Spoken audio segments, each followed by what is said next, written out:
ఒకవేళ వీళ్ళు ఎవరు మార్చుకోలేదు సార్, ఈనాడు పెద్ద పెద్ద సేవకులు ఉన్నారు, కోట్ల మంది క్రైస్తవులు ఉన్నారు, ఎవరు మార్చుకోలేదు, ఈ త్రోవలోకి రాలేదు, ఈ సంస్కరణలోకి రాలేదు, సిద్ధాంతంలో వాళ్ళు ఎలాంటి మార్పులు జరగలేదు, వాళ్ళకి జరగబోయే నష్టం ఏముంది? ఇప్పుడు ఎవ్వరు రాకుండా అనేది ఉండదు బాబు. తక్కువ మంది అయినా తప్పకుండా వస్తున్నారు, కళ్ళ ముందు కనపడుతుంది. అంటే రానోళ్ళకు ఉండే నష్టం ఏముంది? రానోళ్ళకు ఉండే నష్టం ఏముందో కూడా ఎన్నో సార్లు నేను చెప్పాను. 2వ తెస్సలోనిక పత్రిక 2వ అధ్యాయము 11వ వచనం. ఇందుచేత సత్యమును నమ్మక దుర్నీతి యందు అభిలాష గలవారందరూ శిక్షావిధి పొందుటకై అబద్ధమును నమ్మునట్లు మోసము చేయు శక్తిని దేవుడు వారికి పంపుచున్నాడు. అది సత్యమును నమ్మక దుర్నీతి యందు అభిలాష గల వాళ్ళందరి మీదికి దేవుడే ఒక శిక్ష పంపిస్తున్నాడు. అదేంటంటే మోసము చేసే శక్తిని పాస్టర్లకు పంపిస్తాడు, అందరికి, క్రైస్తవులకు. ఇది ఈ పత్రిక రాసింది అన్యులకు కాదు కదా, క్రైస్తవులకే రాశాడు. అన్యులు ఆల్రెడీ అబద్ధమే నమ్ముతున్నారు కదా. అవును. కనుక ఈ సత్యాన్ని నమ్మాం అనుకుంటున్న వాళ్ళు కూడా అబద్ధాన్ని నమ్మడానికి దేవుడు ఒక మోసం చేసే శక్తిని పరలోకం నుండి పంపిస్తాడు. ఓకే. ఎప్పుడు పంపిస్తాడు? ఎప్పుడు పంపిస్తాడంటే వీడు వచ్చిన అబద్ధమునకు జనకుడైన వాడు వాని కొడుకు వచ్చి భూమిని పరిపాలిస్తున్నప్పుడు యేసు ప్రభువు నేనే సత్యమని అన్నాడు కదా. గనక వాడు ఆపోజిట్, వాడే అబద్ధం. ఓకే. అంతవరకు వీళ్ళు బ్రతకకపోతే వీడు బ్రతకకపోతే పరదేశంలో కూడా వాడికి వీడు నమ్మలేదు అని ఆ కోటా కింద, అవిధేయుల కోటా కింద ఉంటాడు. నిత్యత్వంలో భయంకరమైన నష్టం అనుభవిస్తాడు. ఏ బహుమానం ఉండదు పరలోకంలో. ఇప్పుడు వీడు నమ్మలేదు, అయితే అనేక మంది నమ్మకుండా చేసిన దుర్మార్గుడు కదా. మరి వాడి కిరీటం ఉండదు, సింహాసనం ఉండదు, ఏముండదు. అంటే పరలోకములోనే నష్టపోతూ దుఃఖపడుతూ ఉండే 100% ఉంటుంది. ఈ మాట కూడా ఎవరు చెప్పలేదు సార్? ఎవరు చెప్పలేదు. ఇది కూడా నేనే చెప్పాను. అవును. పరలోకంలో ఒకసారి వెళ్ళిన తర్వాత అందరూ అల్లు అని మంచిగా గొర్రెపిల్ల పెళ్లి విందు, మైసూరు పాకులు, జిలేబీలు తింటామని వీళ్ళు బోధ చేశారు. పరలోకానికి వెళ్ళిన తర్వాత కూడా సిగ్గుపడుట మరియు నష్టపోవుట, ఈ రెండు ఉంటేనే ఖచ్చితంగా కొండ బద్దలు కొట్టి చెప్పింది నేను. మరి మొట్టమొదట మరి పౌలు భక్తుడు చెప్పిన మాట చూడండి, 2వ తిమోతి 2వ అధ్యాయము 15వ వచనం. దేవుని ఎదుట యోగ్యునిగాను సిగ్గుపడనక్కరలేని పనివానిగాను సత్యవాక్యమును సరిగా ఉపదేశించు వానిగాను నిన్ను నీవే దేవునికి కనపరుచుకున్నటకు జాగ్రత్త పడుము.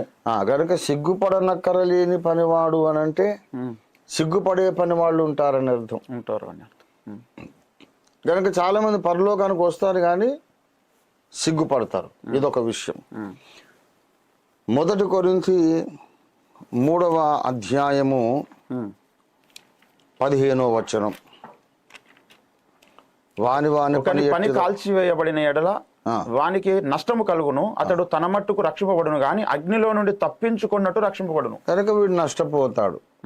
సేవ చేశాడు, కర్ర, గడ్డి, కొయ్యకాలు లాంటి చీప్ మెటీరియల్ తో వాడు సేవ కట్టాడు. అగ్ని పరీక్షలో మొత్తం కాలిపోయింది. తన మట్టుకు తాను రక్షింపడతాడు. నమ్మి బాప్తిసం పొందాడు గనక. దేవుడు అన్యాయస్తుడు కాదు. నా రక్తమును ఆశ్రయించావు కనుక ఉండు బిడ్డ, పరలోకంలో ఉండు. కానీ నువ్వు సేవ ఏం చేసినట్టు ఏం కనిపించలేదు, మొత్తం సున్నా అయిపోయింది, బూడిద మిగిలింది. ఉండు అట్లా ఫుట్పాత్ మీద ఉండంతే, నీకు సింహాసనం లేదు, నీకు కిరీటం లేదు అని అంటే అది నష్టము. ఈ నష్టము, సిగ్గు, ఈ రెండింటిని గురించి పౌలు అంటాడు, ఇది నిత్యమైన తీర్పు. ఓకే.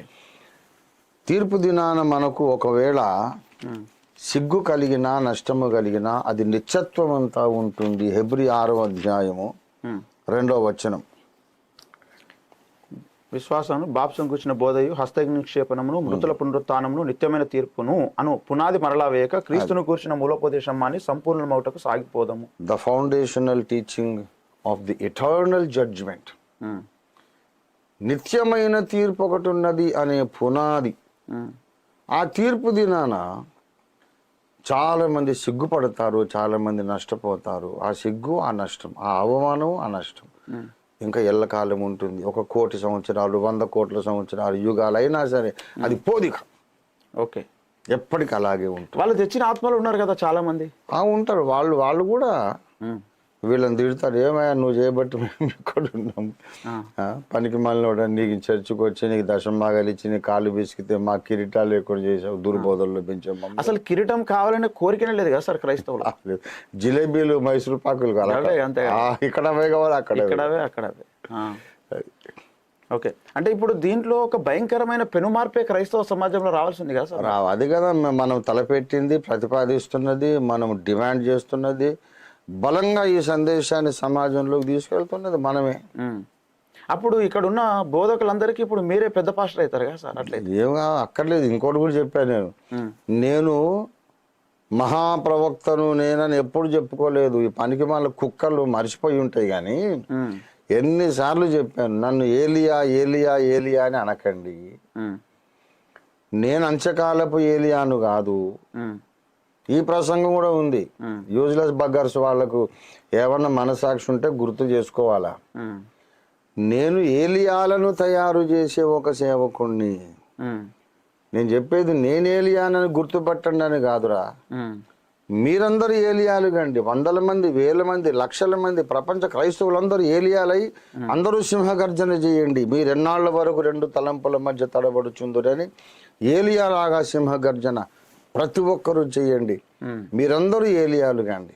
కొన్ని లక్షల మంది ఏలియాలు, నా కొడుకులు కూతుళ్ళు, నా ఆత్మీయ బిడ్డలు లక్షల మంది ఏలియాలు అయితే చూసి సంతోషిస్తాను.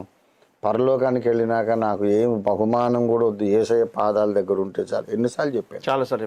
సరే, ఇప్పుడు క్రైస్తవులందరూ బోధకులందరూ ఏలియాలు కావాలి అంటే ఏం చేయాలి వాళ్ళు? ఈ స్పష్టతను కోరుకోవాలి. ఏ సిద్ధాంతాన్ని గురించి కూడా 2-3 అభిప్రాయాలకు అలవ్ చేయకూడదు. ఖచ్చితమైన ఒక స్పష్టత ఉండాలి. ఏది సత్యమో అది మనము స్పష్టీకరించుకొని స్పష్టంగా మనకు మనం వివరించుకొని ఒక క్లారిటీ మైండ్లో కలిగి ఉండి మన ఉపదేశాలు సిద్ధాంతాలు స్పష్టంగా మనం బోధించి ప్రతి విశ్వాసిని స్పష్టమైన అవగాహనలోకి నడిపించాలి. అప్పుడే అది సత్యానికి స్తంభం. లేకపోతే ఇప్పుడు సంఘాలన్నీ కన్ఫ్యూజన్కు స్తంభం. అవును,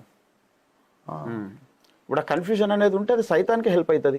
అసలు దేవుడు అల్లరికి కర్త కాడు అంటే God is not the author of confusion అని ఉంది. ఓకే, దేవుడు తికమకకు కర్త కాడు అంటే తికమకకు మరి దేవుడు కర్త కాకపోతే ఎవడు కర్త? సైతాను. ఓకే, అంటే తికమకను పూర్తిగా తొలగించడానికే దేవుడు మిమ్మల్ని పిలుచుకున్నాడు. నాకు మొదటి నుంచి గుండెల్లో అదే మంట పెట్టాడు. ఏదన్నా ఒకటి 2 ఏందంటే 4 అని చెప్పాలంతే తప్ప నాకు 4 అనిపిస్తుంది. కానీ ఏమో మరి ఇంకా పెద్దవారు చెప్తే 6 కావచ్చు 9 కావచ్చు అనే ఫాల్తు మాటలు మాట్లాడొద్దు. పులిపిట్ నుండి అట్లాంటి ఫాల్తు మాటలు మాట్లాడొద్దు. ఇదే యెహోవా వాక్కు అన్నారు ప్రవక్తలు. నేను ఏ బోధ చేసినా అదే చెప్పాను. ఇదే యెహోవా వాక్కు, ఇంకొకటి ఏది కాదు. This is right and everything else is from the devil. అంత ఖండితంగా చెప్పాను. ఇది నిజమో కాదో ఈ దినాలు గడుస్తున్న కొద్దీ మధ్యప్రాచ్యంలో యుద్ధాలు, గోగు మాగోగు యుద్ధం రావడం, ప్రపంచ ఏక ప్రభుత్వం రావడం వస్తా ఉన్న కొద్దీ ఇంకా క్లారిటీ వచ్చేస్తుంది అందరికి. అంటే ఈ మంట దేవుంది. ఓకే, అయితే ఇప్పుడు చెవి కలిగిన వాడు వినుడు గాక అన్నాడు సార్. వాళ్ళు అనేక సార్లు మాట్లాడతాడు. పాత నిబంధనలోను కొత్త నిబంధనలోను మాట్లాడతాడు. అంటే ఇంత స్పష్టంగా మాట్లాడుతున్నా సరే వినేవాళ్ళు లేరని ఎంతో మంది ఉన్నారు నాయన. వినని వారు ఎక్కువ మంది ఉన్నారు. వినని వాళ్ళు ఎక్కువ ఉండే ఎప్పుడైనా అంతే కదా. Okay sir, thank you so much sir. ఇదండి ఓఫీర్ గారి యొక్క స్టాండు. 45 సంవత్సరాలుగా వారు తీసుకున్న స్టాండ్, అదే స్టాండ్ మీద వారు ఉన్నారు. ఇప్పుడు వ్యతిరేకించేటువంటి వారు కేవలం బుద్ధిశూన్యులు అయ్యే అవకాశం ఉంది. అయితే దూరం నుంచి కాదు, దగ్గరికి వచ్చి చూసి గమనించాల్సినటువంటి అవసరం ఉంది. గ్రంథాలను చదివి మీరు ఎన్ని ప్రశ్నలు ఉన్నాయో అన్నిటిని తీసుకురండి. ఇప్పుడు దాదాపుగా ఈ 218వ ఎపిసోడ్ జరుగుతుంది క్షీరసాగర మదనంలో. ఇంత పబ్లిక్గా ఇంత లైవ్గా అడిగిన ప్రతి ప్రశ్నకు తడుముకోకుండా ప్రతిదానికి క్లారిటీ ఇస్తున్నటువంటి దైవజనులు అయితే అద్దంకి రంజిత్ ఓఫీర్ గారే. ఇది ఎన్నోసార్లు మీకు ప్రకటించడం జరిగింది. అయితే చాలా మందికి ఇది వినే చెవులు కానీ చూసే కళ్ళు కానీ లేవని అర్థమవుతుంది. పెద్ద పెద్ద బోధకులకు చాలా మంది క్రైస్తవ సమాజాన్ని కూడా ఈ విషయంలో ప్రతి ఒక్కరు కూడా కళ్ళు తెరుచుకోండి. ఇకనైనా బోధకులారా బోధలు మార్చుకొని సత్యంలోనికి రావాలని ప్రేమపూర్వకంగా పిలుపునివ్వడం జరుగుతుంది. వస్తారో రారో ఇక మీ ఇష్టం. అది దేవుడే రేపు న్యాయపీఠం దగ్గర చూసుకుంటాడంటూ మరి దైవజనులు తెలియజేస్తున్నారు.